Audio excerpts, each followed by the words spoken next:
Passons maintenant aux résultats de l'étude d'impact sur l'environnement comme tel. Je vais vous présenter les différentes sources d'impact identifiées. Par la suite, ma collègue Caroline va vous présenter les points 2 à 5 de l'étude. Pour mener des analyses complètes, chacune des actions de construction et d'exploration minière qui peuvent avoir les impacts sur les milieux physiques, biologiques et humains ont été identifiées. Les sources d'impact qui apparaissent à l'écran et sur la prochaine diapo découvrent l'ensemble des éléments qui ont été pris en considération par cette étude. Il y a donc le décapage et le déboisement, l'excavation et la gestion des stériles, la construction des installations, l'utilisation de la machinerie et la circulation sur le site, la gestion des déchets, l'entreposage et l'utilisation de matières dangereuses. On parle ici des produits pétroliers et des explosifs. Le traitement d'eau contaminée et le rejet d'influents, les émissions atmosphériques, les travaux de restauration en continu, l'exemple, le portail qui va être recouvert et semencé, le démantèlement des équipements. À la fin de la phase d'exploration, une décision sera prise quant à la continuité des opérations. Si la décision est négative et qu'on ne passe pas en mode d'exploitation, nous allons démanteler les installations de surface et souterraines telles que spécifiées dans la vidéo. Et dernier point, l'emploi et achat. En plus, comme vous avez vu dans la vidéo, les infrastructures de surface ont une empreinte très limitée sur l'environnement. Sans plus tarder, je cède maintenant la parole à ma collègue Caroline Hardy, directrice du service de l'environnement, qui vient présenter les résultats de l'étude d'impact. Bonjour à tous et à toutes. Je vais donc poursuivre la présentation avec chacun des points suivants, en commençant par l'analyse des impacts sur le milieu physique. Donc, par milieu physique, on fait référence aux éléments suivants, soit l'hydrologie, la qualité de l'eau de surface et des sédiments, la qualité de l'air et l'hydrogéologie, c'est-à-dire les eaux souterraines.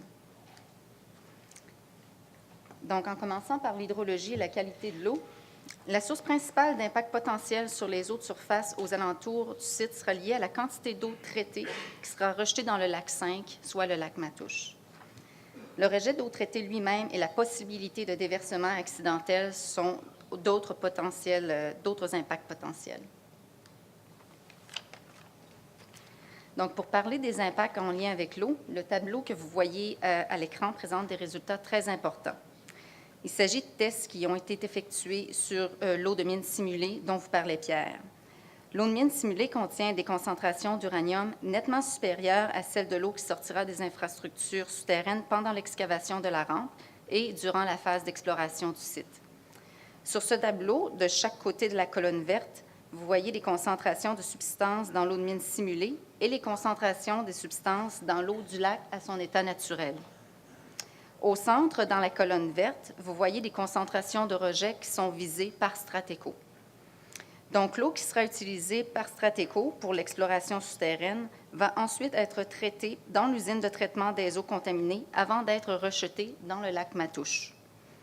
Pour chaque substance, Strateco va respecter au minimum les concentrations de rejet de la colonne verte qui sont tout en dessous des normes environnementales en vigueur que vous trouvez dans les deux colonnes de droite.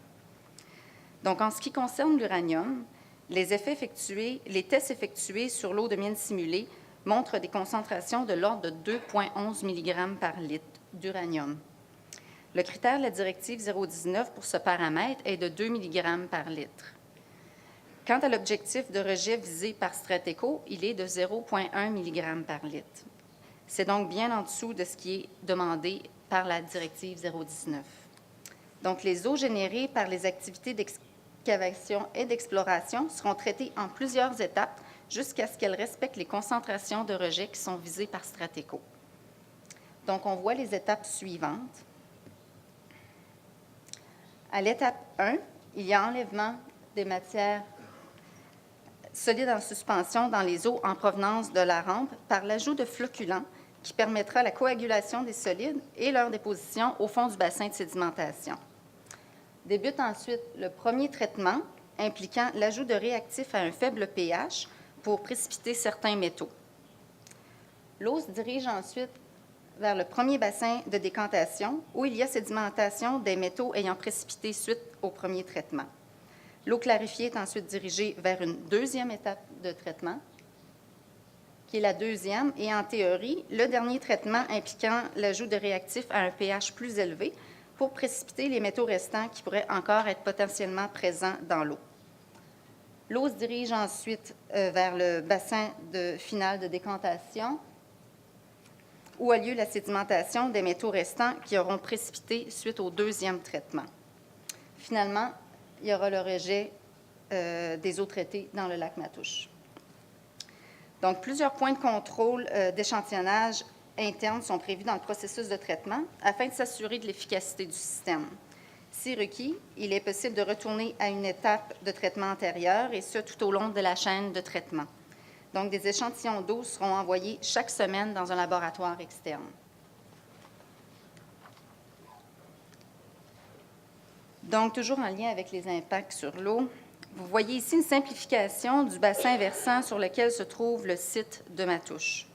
Nous avons illustré le drainage de la zone, c'est-à-dire le trajet que va faire l'eau traitée après qu'elle ait été retournée dans le lac Matoush. Donc, cette eau va être drainée vers un petit ruisseau de 18 km avant de se jeter dans les rivières Kami, je vais vous montrer la rivière Kami, et Témiscami. Et ensuite, l'eau va rejoindre le lac Albanel, puis le lac Mistassini, et elle va poursuivre son cours vers la rivière Rupert, puis finalement la baie James. Donc, selon l'étude d'impact sur l'environnement, aucun effet n'est anticipé sur les réseaux hydrographiques régionaux. Donc, voyons maintenant quelles sont les préoccupations des communautés à cet égard. Donc, lors des préconsultations de décembre 2008, des questions ont touché les points que vous voyez à l'écran. L'eau, et en particulier la qualité de l'eau à proximité et sur le site de Matoush, sont des points qui ressortent à plusieurs reprises dans les questions du public. Comme on l'a vu sur les tableaux et visuels précédents, Strateco va respecter des concentrations de rejet qui sont en dessous des normes environnementales. Le processus de traitement des eaux contaminées va suivre des étapes strictes avec des échantillonnages réguliers, et le volume d'effluents généré par le projet Matoush n'aura aucun effet négatif sur les berges naturelles du lac Matoush, ni sur les cours d'eau et lacs dans lesquels cette eau se déverse. Donc, en ce qui concerne l'air, la source principale d'impact potentiel sur sa qualité sera liée à la dispersion de contaminants potentiels dans l'air. Premièrement, il faut souligner qu'aucun village, ville ou résidence ne se trouve à proximité du site Matoush. De plus, les concentrations annuelles additionnelles maximales de radon qui sont anticipées par les activités du projet sont de l'ordre de 1 becquerel par mètre cube sur le site et de 0,05 becquerel par mètre cube à la limite du futur parc national. Pour votre information, le becquerel par mètre cube est l'unité de mesure utilisée pour indiquer la concentration de radon dans l'air. Donc, la concentration limite de 60 becquerels par mètre cube recommandée par la Commission canadienne de sûreté nucléaire n'est donc pas dépassée dans aucun cas, et l'effet du projet sur les concentrations existantes est négligeable. En ce qui concerne les concentrations de poussière dans l'air, elles sont minimales. La carte que je vais vous montrer sur la prochaine diapo illustre la direction des vents sur le site du projet Matoush. Donc, on voit que les vents dominants sont orientés selon un axe ouest-nord-ouest-sud-est. Les vents qui siffleront ne sont donc pas orientés en direction des communautés locales de Mistassini, de Chibougamau ou de Chapais ou d'autres régions habitées.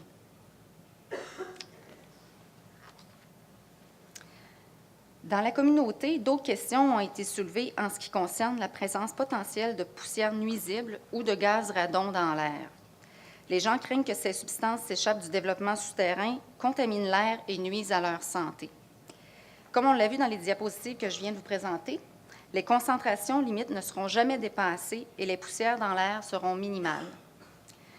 De plus, les vents qui vont souffler sur le site du projet ne sont pas orientés en direction des communautés locales.